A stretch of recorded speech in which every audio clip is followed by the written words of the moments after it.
Hello, everybody. My name's James. Welcome to another Planet FPL Clash of the Correspondents, part one of a double header that's very much going to impact the final day of the Premier League season towards the bottom of the table. Let me introduce you to our Everton correspondent, Sean Norton. How are you, Sean? I'm excellent despite my shitty football team. Thanks, James. Good man. And our Bournemouth correspondent, Neil Grover's in. How are you, Neil? Brilliant. Thank you. Yeah. Thanks for having me again. Good stuff.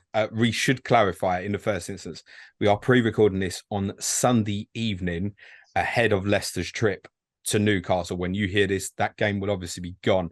But at the time of recording, Sean, you are 3 points clear of Leicester. You can't finish them off either way anyway because their goal difference is better than yours. But following Leeds' defeat at West Ham, you are 2 points clear of them. Unless Leicester win twice, a victory against Bournemouth, and you're safe. How do you feel, mate? Well, I feel obviously better than I would have felt had Leeds beaten West Ham earlier today, which I really did think they were going to win. So I'm feeling quite upbeat, but I'm also aware that we could very easily get beat by Bournemouth, and then things change, don't they? And I really don't want to be praying that Tottenham beat Leeds and West Ham beat Leicester. So yeah, I'm still anxious, but it's obviously not as bad as it could have been. If Leicester haven't won at Newcastle, then to be in the position that it's in your hands going into this final game at Goodison Park, realistically, is probably as well as you could have asked for, isn't it? Going back a few weeks. Yeah, I mean, yeah, because let's be honest, nobody saw Everton beating Brighton away. Not like that, anyway. Definitely not, and definitely not 5-1. But to even just to get the 3 points is a massive bonus. I mean, the points at Wolves, it's a good point in it because like 4 points out of 6 away at Wolves and away at Brighton, I'd have ripped anybody's hand off for that. So that's good. But I mean, unbelievably, you're unbeaten in your last 4 away games. Yeah, it's mad. It's mad. Drew at Wolves, drew at Leicester, drew at Palace, and won at Brighton. Yeah, we can't seemingly beat anyone at Goodison. It's mad. Well, the one that felt like the slap, I think, was when you lost to Fulham.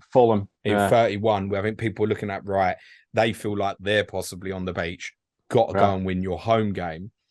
But the win at Brighton, I guess, has made up for that. So I guess you're kind of on par of points-wise, probably what we'd have expected. Yeah, you're right. Yeah.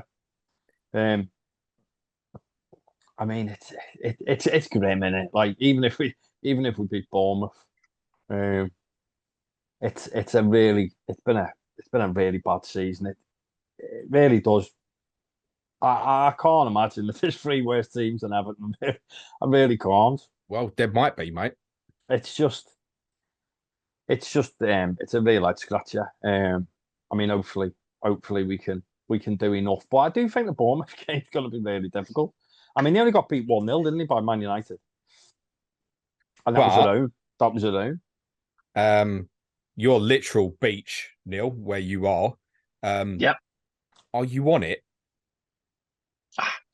I think the Palace game we looked absolutely on the beach with not just flip flops, towel, and a barbecue set up, but the United game we looked a little bit more, at least like we were going to give it something.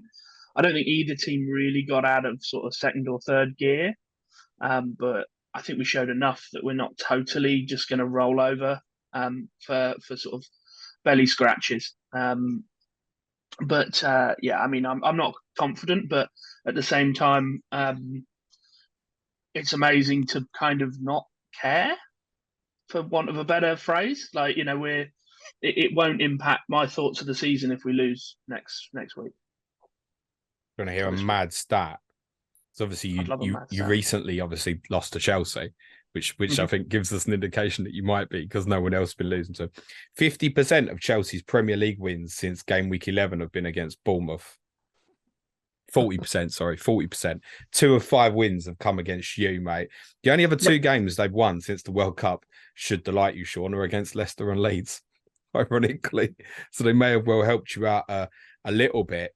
But it does have this feel, Neil, almost from a neutral perspective, almost ask myself, if I was to put a team in front of Everton this weekend, is yours, because of your circumstance right now, almost perfect for them? I think so. Yeah, I mean, the thing, and the other thing, when normally when teams are in our position, they're playing with contracts and all of that sort of stuff.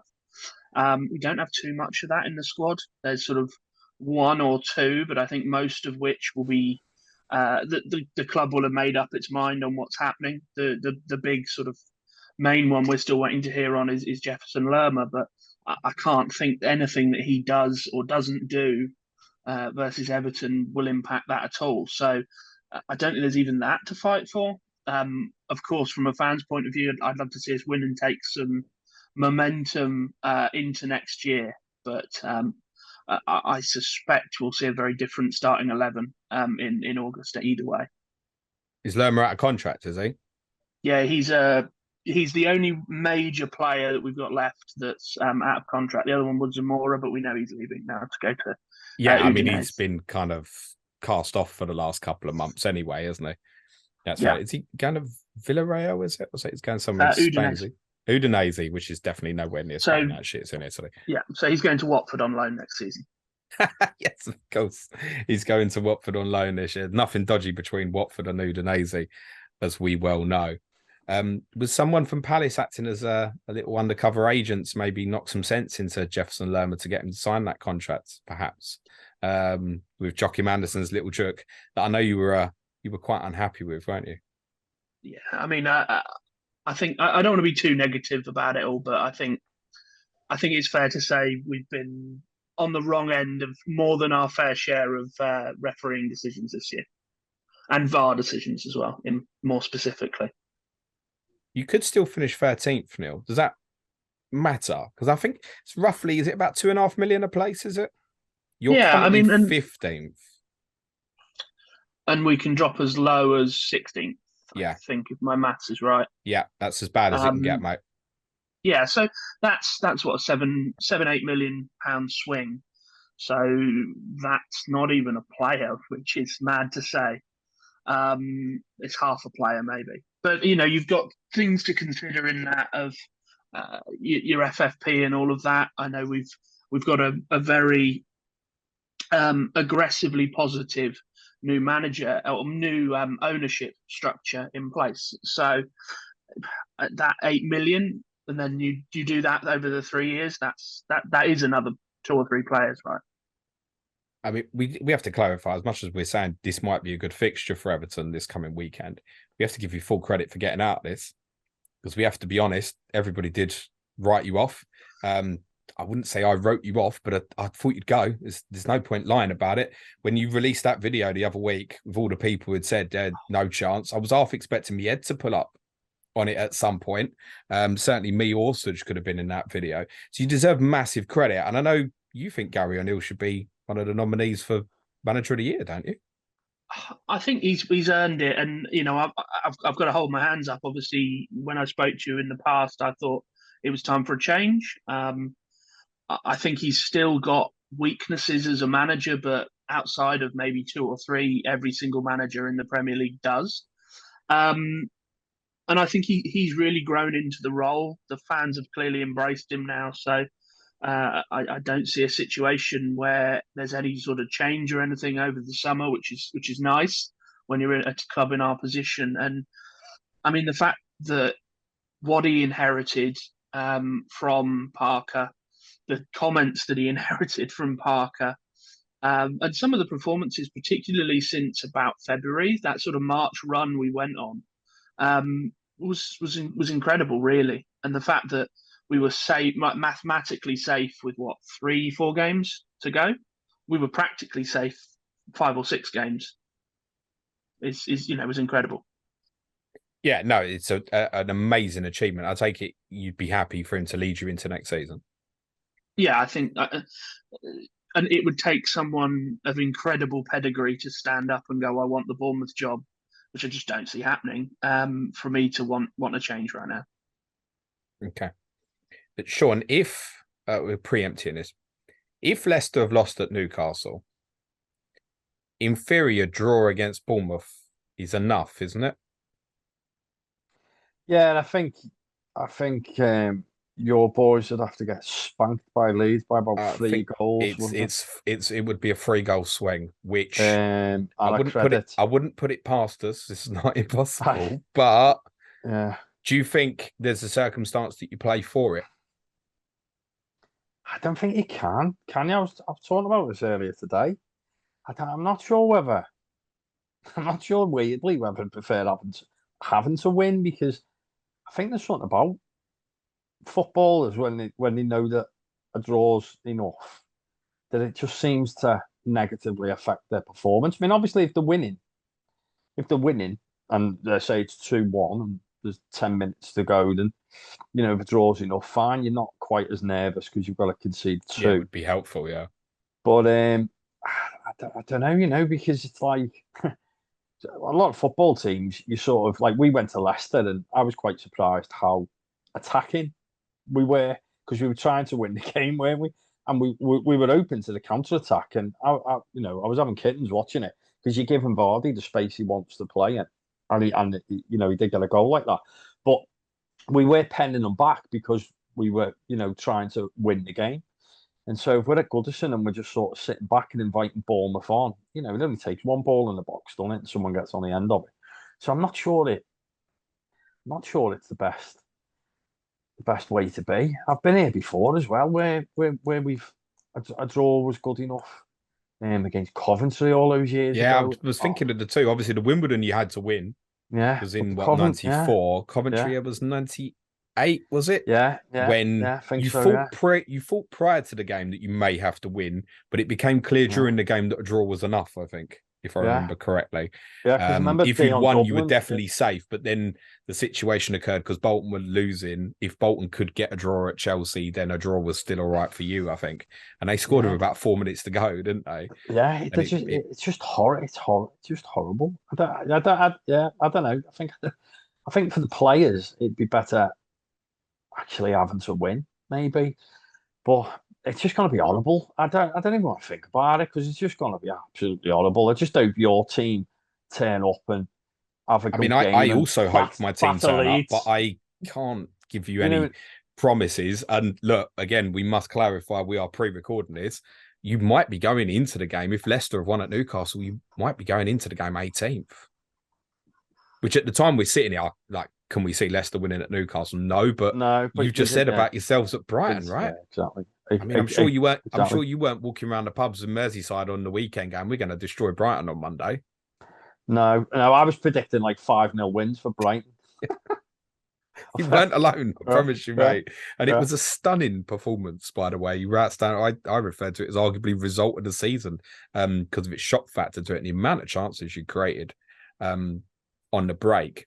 Is there a reference to that in a weird way, Sean, that because they leave themselves quite open, Brighton are very offensive, was that more suitable to you than maybe Bournemouth aren't presumably going to come and just open up? You're not that far gone, are you, Neil, that you're just going to walk all over us and nah. No, I think we showed enough fight against United that we're not going to just totally roll over, but they're not going to bust a gut for that extra ball and stuff, I wouldn't imagine. But Sean? They'll come and have a go, won't they? So that, I'd like to think that'll help, because there should be space to play in, and them teams down the bottom, Everton are the only ones that sort of have got a half decent defensive record. The bottom six outside of Everton are pretty horrendous, the amount of goals that they've all conceded.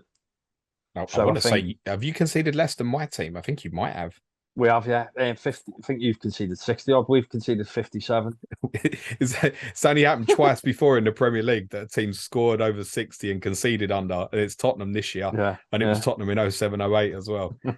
How is it that my team scored over 60, conceded over 60, and most of the seasons felt boring? How is that? That's mad, isn't it? It is. It is a little bit. But you mentioned a good defensive record, but have you just walked into a world worth of concerns with these injuries mounted up, Sean?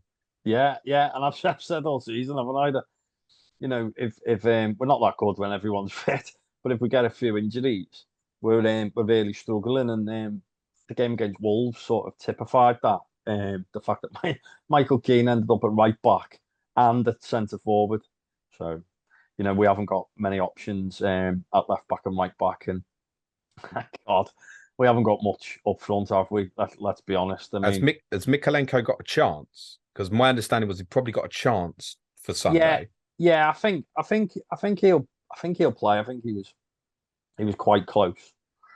So I think he'll probably play. But it doesn't sound. I mean, Sean Dyche was saying he needs to wait till tomorrow to find out about Patterson and Calvert-Lewin, but I'd imagine both of them will miss the game. Yeah, we'll come back onto DCL. Doesn't give us many options at right back. If Mikalenko's still out, we got Dwight McNeil at left back again. Yeah, which that's not. We don't want that. I'm not too sure what else you can do, but it's a waste of. He's been our best attacker for the last few months, so we definitely don't want him at left back. People want a wild punt of someone who can haul in game week 38, and I think there is a temptation to look at clubs like yourself, Sean, who've obviously definitely got something on the line. The game matters, and there's the recency of the very recent haul at Brighton. But obviously, if Mikalenko's not fit, it's no go, isn't it? Yeah. It's one of them, innit? You just watch it and see what the news is at the press conference. But we're never full of goals, are we? But we scored 5 against Brighton, which is mad. And Keane at right back is shocking, awkward. Just very fair to say. Yeah, just shocking. I just don't know I don't know what the manager was thinking. I mean, he corrected it at half time, but it should never have needed correcting. It was just screaming out for put a Iwobi at right wing back. I don't know why. I guess then he would have had McNeil at left-sided centre-back if he'd done that then, wouldn't he? Or well, no, because he had Tarkowski on, didn't he? He had Mina on. So no objection just throwing Keane on. But put him you're saying move it to a back three. Yeah. I mean, it would make more sense structurally in terms of the positions of the players. That's it, yeah, because that's what I thought. I just thought, well, Iwobi, we'll go, when Keane come on, I thought, well, Iwobi will play right wing back and we'll go straight at the back. And then Michael Keane's at right back, and you're like, hang on a minute. What are you doing? And it only took a few minutes, didn't it? And was he going on the overlap and stuff? I've got to ask. I've not seen a lot of the game. The goal went out. Don't be stupid. Like now, that's it. I mean, I guess that's the obvious option is to go right. Keane, Mina, and Tarkowski, and obviously Connor Cody, we should say, was unavailable because technically he's on loan from Wolves. Obviously, late in the game against Man City, you switched to a back three and Cody went in the middle of that. Maybe Cody being available would open that up. But I just find it interesting that if you stuck with the back four at Wolves, that you brought Michael Keane on rather than Mason Holgate. And I know there was this image of Holgate when he came off after the City game. I think he'd been getting a bit of stick and stuff. But surely he's more suitable at right back than Keane, no? Yeah, absolutely. If you're going to do a like for like, then Mason Holgate, at least Mason's got a bit of pace. He's not the best player, but absolutely, that's what I mean. I was just like totally bemused as to why he did what he did. But like I said, in all fairness, he corrected it at half time, but it shouldn't have needed correcting in the first place. But he's done this a bit lately. Sean Dyche seems to have caught this thing. I keep talking to you every year about managers come to Everton and just start doing mad stuff as if you're playing Football Manager and you've gone on holiday and left the assistants in charge. Nobody has ever played Football Manager and decided I'm going to play Michael Keane at right back. That's not happened. No, but the assistant would. If you go on holiday, the assistant does mad stuff. Oh, right. Okay, fair enough. So just try it for whenever they'll do they'll pick the strangest team you could ever come up with. I find that's what it was like when. I mean, it's worth saying it's pretty weird for a Football Manager to go on holiday during a season. I know. Why is that even in the game? Who does that? Good afternoon to Antonio Conte. I hope you are well, sir.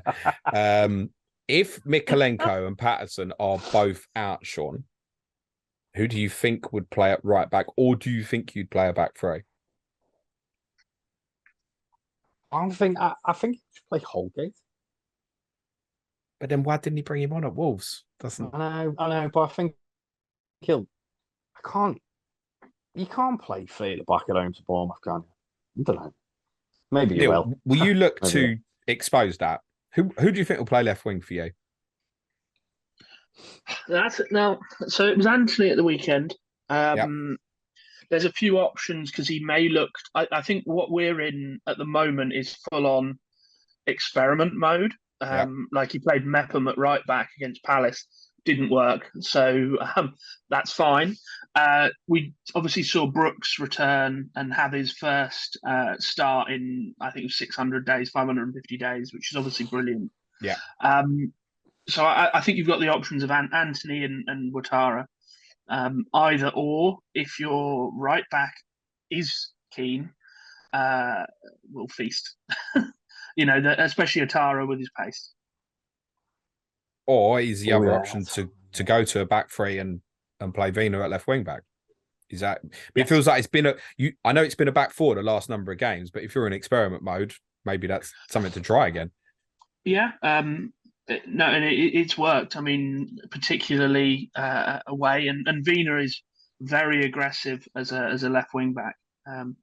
And I think for all money we'll sign him in the summer. So we've got an option to buy, which all signs point to us using. So perhaps maybe we haven't seen too much for a full game of Ouattara and Vina. So maybe we'll try that on the left, and that would be a reasonable experiment.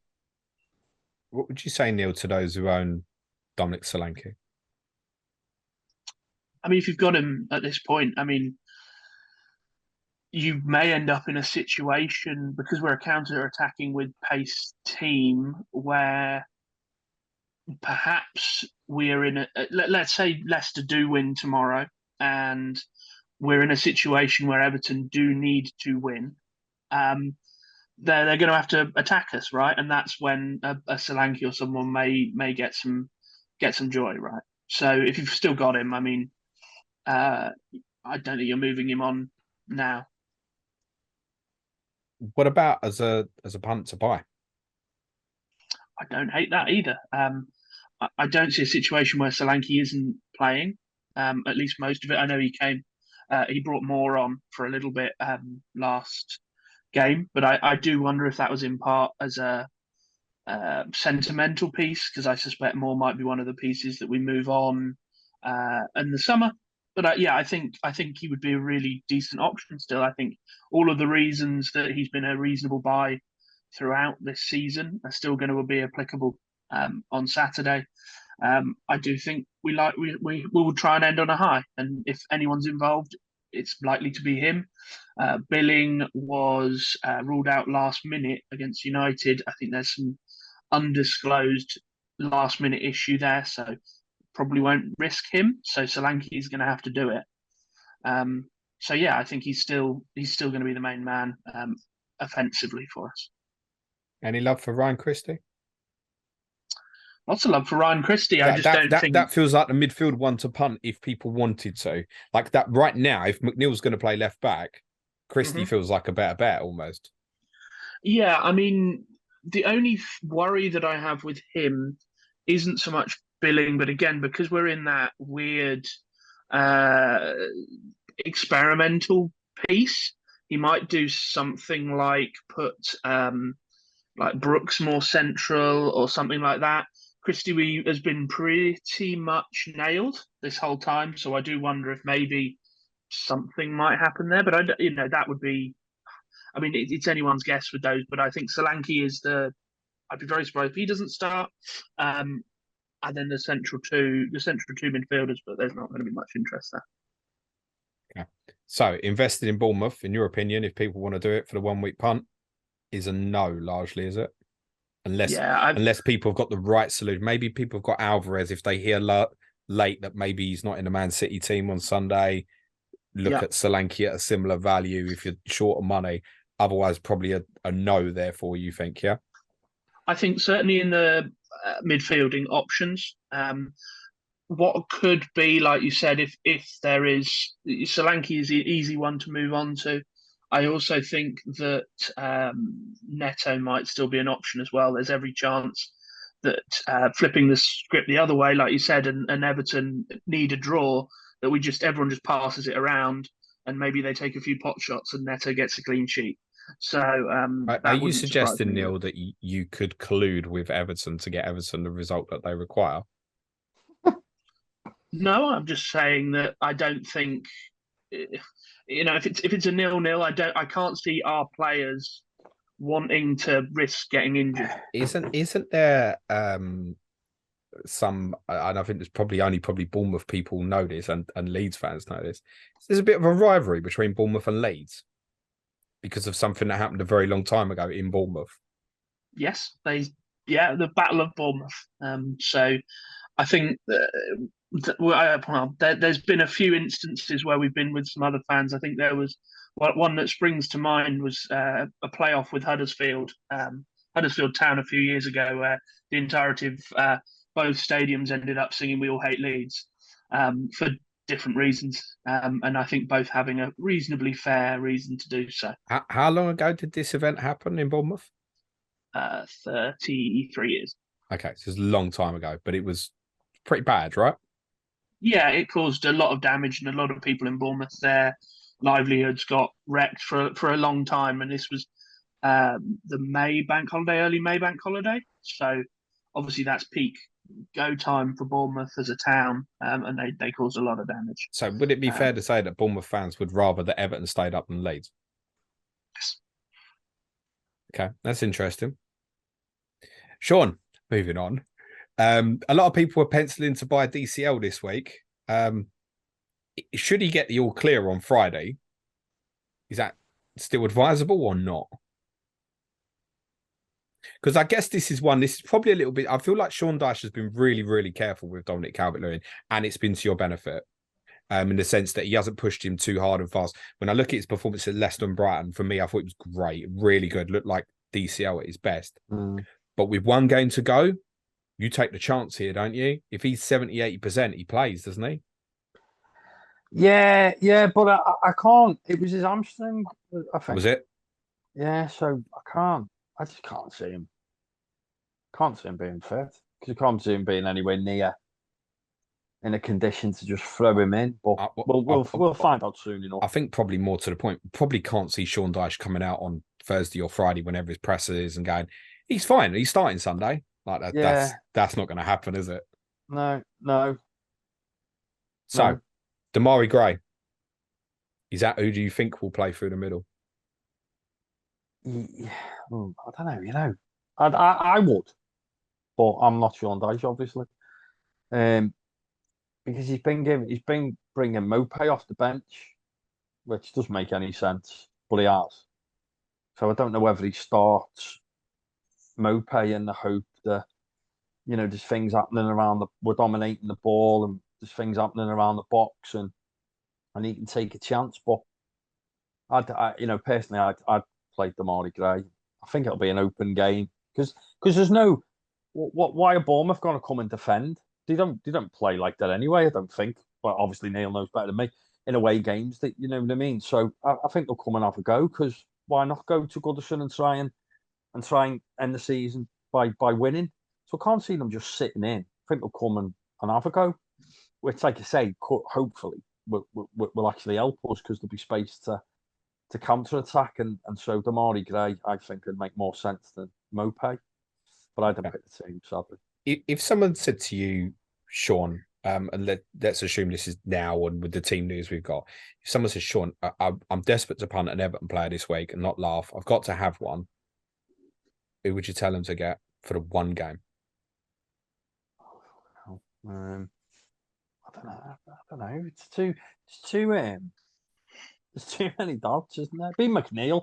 If I knew he wasn't going to play left back, I'd say Dwight McNeil. If he was going to play more advanced, sure, yeah. Yeah. You're not going to talk up Alex Iwobi again, no? No, that was in the days where he was playing as a sort of advanced central midfielder where he wants to play, and he's not very effective on the right at all. So no, I wouldn't go near Iwobi. I think if I had to buy an Everton player this week, I'd buy Decore. Ducore, I always forget Ducore even exists, to be honest. It's not very good. But yeah, that's it's a shout, isn't it? I mean, you're just banking on there being goals in the game, aren't you? And trying to get on the right team that's going to score them. Well, yeah, but I think in terms of potential, like in the last two games he's returned in for you have been the two goals at Brighton, and then before that, goal and assist away to Chelsea. It's worth saying his only assist at home to Brentford. I think since Sean Dyche come in, that's the only return in home games. So space probably a little bit more away from home might well help. But I just feel like he's the one that could arrive in the box and get the returns for you. Hopefully. Sean is not endorsing that tip, I can tell. You win, yeah. Leeds Tottenham's coming up on Thursday, guys. Might be of more interest for FPL, it sounds like at the moment. Neil, 3 years ago, you were in this same position, basically. You went to Goodison final day. Everton would finish about 10th, I think, that season, I want to say. Yeah. You had to win to stay up. You did, but it wasn't enough because other results went against you. How do you reflect on that period at the end of that season and that game at Goodison? Is there anything we can take from that? Yeah, I mean, from a Bournemouth point of view, I think that was so not so much getting relegated, but everything that happened in the aftermath of that, and obviously Eddie moving on and the end of that era of the football club. It was a depressing time. As much as we as Bournemouth fans have been very, very spoiled in the past decade. But it did allow us to kind of go and rebuild with the players that we have now. And okay, we've got a good mix, I think, of the sort of older guards that we probably might see the last of this summer. And the newer players as well. I think there's only 2 or 3 of the squad that got us up that first time left now. One of which I think is definitely leaving. So it allowed us to do that sort of rotation out in the end, which has put us in as probably a stronger place than we were before we went down. Do you think the club will be busy this summer? Yes. Yeah, I think we need, probably, depending on the outcome of Lerma, I think we'll need, if he goes, I think we'll need 4 or 5. If he stays, it's slightly less than that. But I think with everything that Foley has said, and that he keeps reiterating, he wants us to be a club pushing upwards rather than anything else. And he mentions Europe, but we laughed when he said we wouldn't be relegated. So I'm not going to take anything off the table. It was ballsy when he come out and said it, and it's there for everyone to find. I promise we won't be relegated was exactly what he said. Is he likely to make a similar statement in the summer, do you think? Yes. I think this will be seen by the new ownership group as a real statement summer for them. I suspect we'll see I think we'll see at least one name that kind of makes people go, okay, right, he means business here. But I do think we'll also see a lot more of that sort of similar mold. So those younger players that will develop and perhaps look to sell for a reasonably good profit. Kind of the Brighton model, I guess. Yeah, I think there's a lot of people, even clubs of the more substantial size than Brighton, are going to want to start copying what they're doing, I think, to be honest. Yeah. Sean, have you heard anything in relation to takeover lately? I've read a bit of stuff that it's supposed to, yesterday it was supposed to be very, very close to happening, but then there was like mixed reports whether it was the 777 mob or the NSP or whatever they're called. So I don't know. And then I read something from another decent source that was suggesting it's not actually as close as people are saying. So I don't, it's who you believe in it. There's that many sources nowadays, and someone's going to be right, someone's going to be wrong. But whoever it's only a matter of time. We spoke about this several pods ago. Can't remember if it was on the pod or off the pod, but we were saying about like Mashiri officially isn't looking to sell, but it's well known that he is. And with all this, the allegations of whose money it is and that's actually behind, I think we all know who's been helping fund it, but proving it to an entirely different thing. And the best Are you way suggesting that someone who was with the club previously might still be doing that? Well, I'm not suggesting anything, but Sean's saying yes. I know that if you sort of just offload it quickly, then things tend to just go away a bit, don't they? So I do think we'll get sold. I say sold. If the worst happens and you go down, do you still think a takeover would go through next year? Well, I can't see how it would, because the club's going to be massively devalued. But who knows? Who knows what sort of what conditions are attached? In a weird way, though, we discussed this on a pod we did on Patreon recently.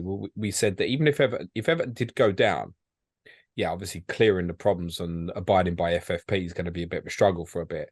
But to get Everton an undervalue of what really they are when the stadium's nearly finished, etc., and everything that's in place, the fan base is a guarantee for you, etc., that what a football club to go and buy. And actually, even if it did go down, you could almost say it's at its lowest ebb. Whereas if you buy the football club now, let's say you did stay up this year, I think we probably agree you're probably still going to be in trouble next year, because it's not like you can go and spend millions and get a new squad in the summer, for example. So you're probably still going to be very limited in terms of what you do next year. If someone could buy it this year, then you get hit with a points deduction or something that maybe even consigns you to relegation next year or the year after or something.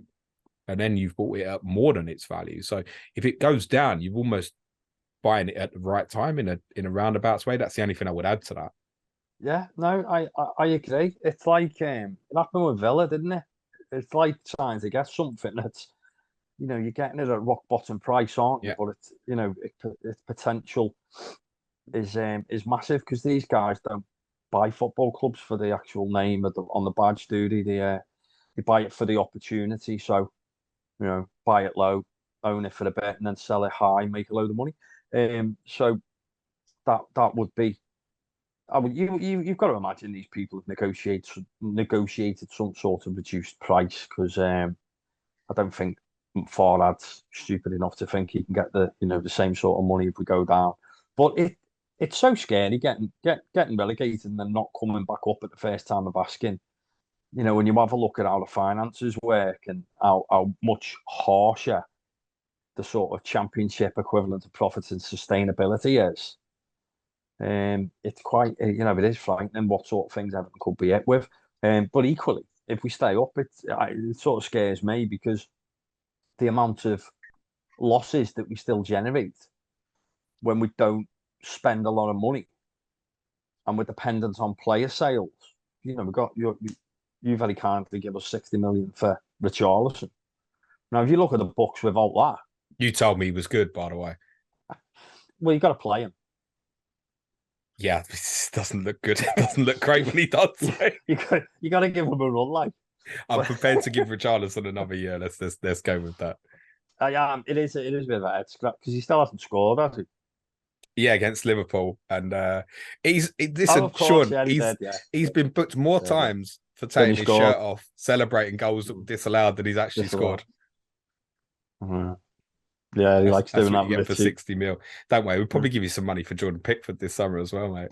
But that's what I mean, and it's like, Onana. They'll probably sell Onana, but I'm not really bothered. If they could make a profit on Onana, that'd be ace business. Billing from their mob is a much better player than Onana. And I wanted him when he played for Huddersfield. Was Huddersfield he played for? Yes. I remember watching him and Aaron Moy play together at Goodison once, and they were very, very impressive.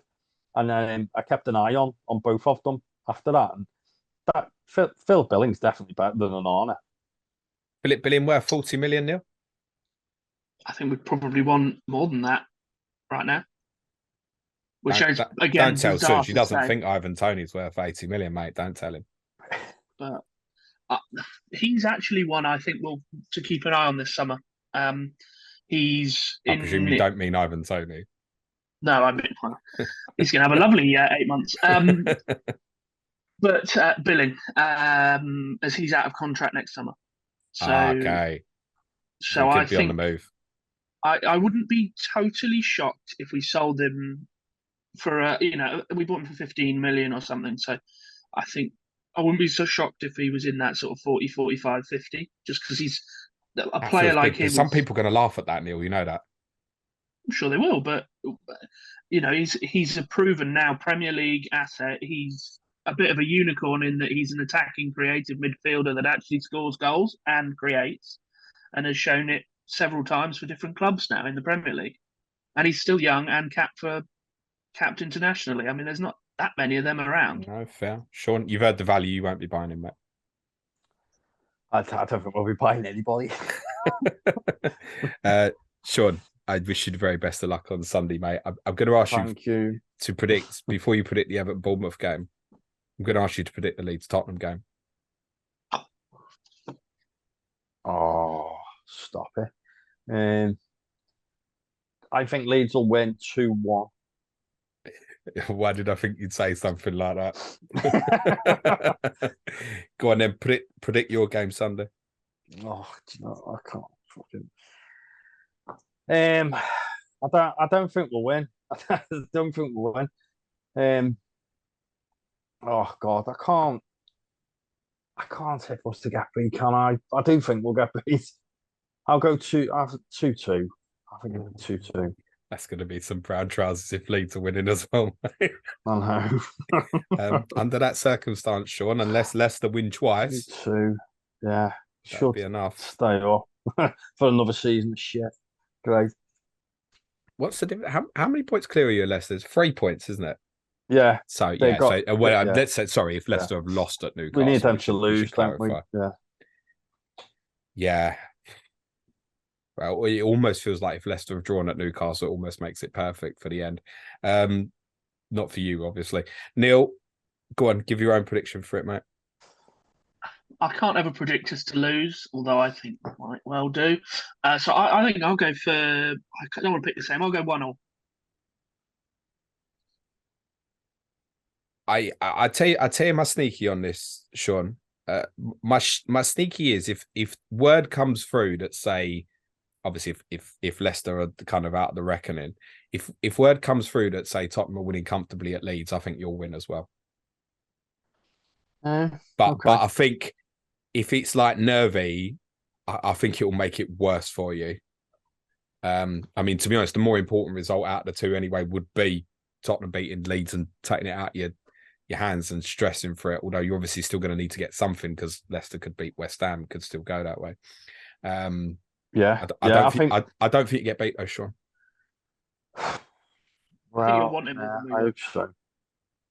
Yeah, it feels like, Neil, you've had an unbelievable season, really, mate, considering, just even think back to Liverpool 9-0 and even the way you played against Arsenal when you lost 3-0 at home, just going, you ain't ready for this. And I think, that stuck with people for a long time. Then you had this period where you started scoring goals. You were like 3-1 up at Leeds and lost. You were 2-0 up against my team, lost. And it's too many problems. I think you've done amazing to get yourself well clear of it. But I also think you might be near enough perfect fixture for Everton at the weekend, mate. Yeah. Sean, particularly good luck to you, mate. Good luck to yourselves as well, Neil. Sean, where can everyone follow you on the Bird app, mate? At @spirit_blues. Good stuff. And you can find out certain aspects of Sean's love life there as well. Yes. And Neil, where can everyone follow you on the Bird app, mate? At AFCBNG. I don't know if Neil posts about his love life. I do sometimes and how bad it is. But we'll leave it there. Sean, Neil, very best of luck to you both at the weekend, but particularly to your own, Sean. My team will try and do their best on Sunday, but it's not very good at the moment, mate. So make sure you look after your own. Leeds, Tottenham, clash of correspondence with Andy Martin and Ricky Saunders still to come for you on Thursday. So you'll be back with me for the Sky Fantasy Football podcast tomorrow. Good luck, Sean. Good luck, Neil. Thanks, gents. Cue music, please, man child.